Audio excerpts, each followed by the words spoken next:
The truth about central banking and business cycles. Pretty much every country on the planet has a central bank, and they are causing more harm than good. For some reason, the topic of banking is shrouded in confusion and mystery. It doesn't need to be. Banks provide an essential service in market economies, and when governments create a central bank, it throws a wrench into everything. To understand the problems with central banking, we first need to understand what banks are supposed to do in a free market. Simply put, banks coordinate people's plans, the plans of savers and consumers.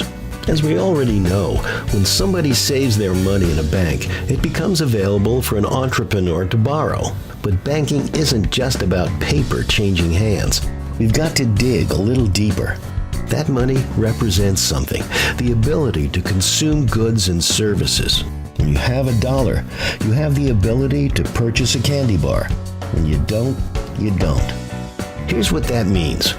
When somebody saves money at a bank, they're choosing to forego their consumption and allow somebody else to consume in their place. Why is this coordination important? Because at any given time, there are only a certain amount of goods and services in the economy. And if our plans aren't coordinated, there's no way to know what projects we're able to undertake.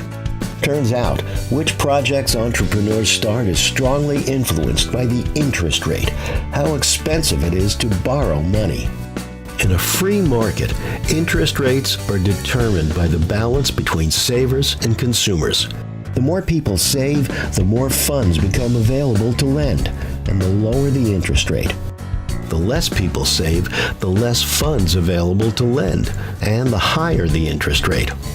When credit's expensive, only the safest projects get funded. When credit's cheap, entrepreneurs can start longer-term or riskier projects. But remember, banking isn't just about paper changing hands.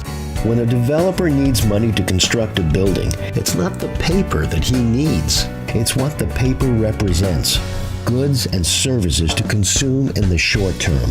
After all, it takes many different goods to construct a building, not just concrete and steel. It also takes food, shelter, cars, clothing, health services, and many other goods and services for the employees. Construction workers obviously don't get paid in food or clothing. They get money. But that money represents all the goods and services which can be purchased with it. So here's the key. When someone saves their money, which means they don't consume a good or service, they are making it possible for other people to consume with their money while undertaking projects, like the construction worker who demands goods and services while he works. Now, this works fine and dandy within a free market, but we don't have a free market. Instead, this precise system gets turned on its head when governments intervene. Remember that interest rate?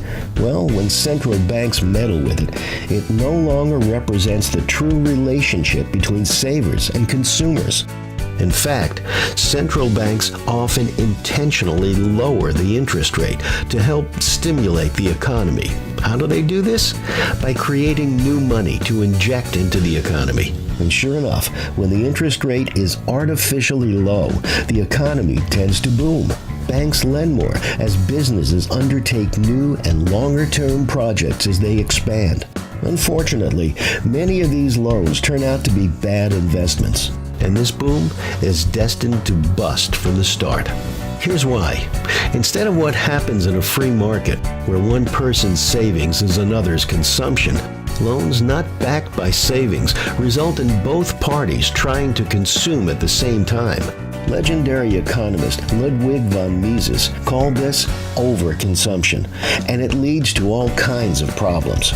For example, if a bricklayer thinks he has 10,000 bricks and starts a new construction project, but he really only has 1,000 bricks, he is destined to fail, and there will be an inevitable bust as he runs out of bricks. This is what happens when central banks artificially lower interest rates. Too many loans are given relative to the amount of real savings in the economy, and those extra projects are doomed to fail from the beginning. Once economies go into a slump after these artificial booms, there's only one cure: a bust. All those doomed projects have to go belly up, and the bad loans have to be liquidated. Unfortunately, central banks don't like to let this happen. Instead, they usually try to create more money and lower interest rates even further. This just adds fuel to the fire and makes the crash that much worse. Think about it. If all we needed to be wealthy was paper with numbers on it, we could solve everyone's economic problems just by turning on a printing press. But governments have been trying that throughout history. It doesn't work. Most countries now have central banks, but the economic principles remain the same.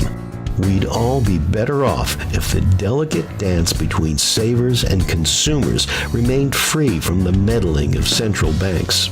To learn more about sound economics, visit fee.org.